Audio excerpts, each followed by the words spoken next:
ইচ্ছাকৃতভাবে মৃত্যু বা পাপ কর্মকে আমন্ত্রণ জানাবেন না, কেবল সততার পথ অনুসরণ করুন এবং আপনার রাগ ও আকাঙ্ক্ষা নিয়ন্ত্রণ করার চেষ্টা করুন এবং পশু, পাখি বা গাছসহ কাউকে কষ্ট দেবেন না।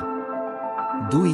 যদি আপনি সত্যিই আপনার বাবা মাকে ভালোবাসেন এবং তাদের যত্ন নেন, ঈশ্বরের পরে বাবা মার স্থান, তাহলে আপনার সর্বদা শিক্ষা, একটি ভালো চাকরি, একটি ভালো ঘর এবং শান্তি থাকবে। যতটা সম্ভব অন্যদের সাহায্য করার চেষ্টা করুন।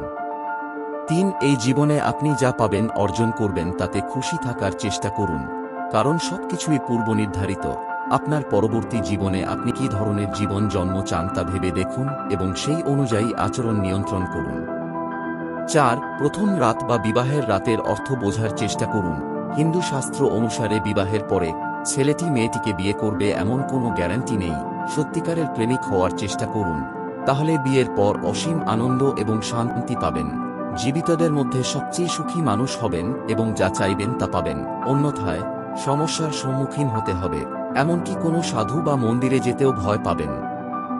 5. বিয়ের রাত পর্যন্ত আপনার প্রেমিকাকে কুমারী রাখার চেষ্টা করুন এবং একজন ভালো প্রেমিকা হওয়ার চেষ্টা করুন। কোনো গ্যারান্টি নেই যে আপনি সেই মেয়েটিকে বিয়ে করবেন। একজন সত্যিকারের প্রেমিক মেয়ের জীবন নষ্ট করতে পারে না।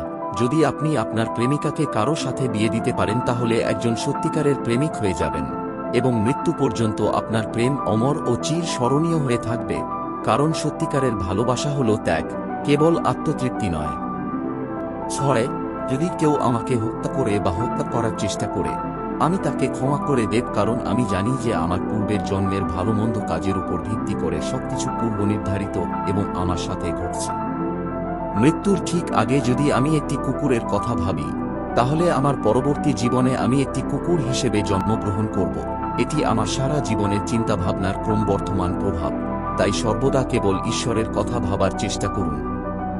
7. ঐতিহ্যবাহী পদ্ধতিতে হিন্দু শাস্ত্র অনুসারে মাত্র 3 দিন উপবাস করে আপনি সকল ধরনের পাপ থেকে মুক্তি পেতে পারেন। অন্যান্য অনেক উপায়ও রয়েছে।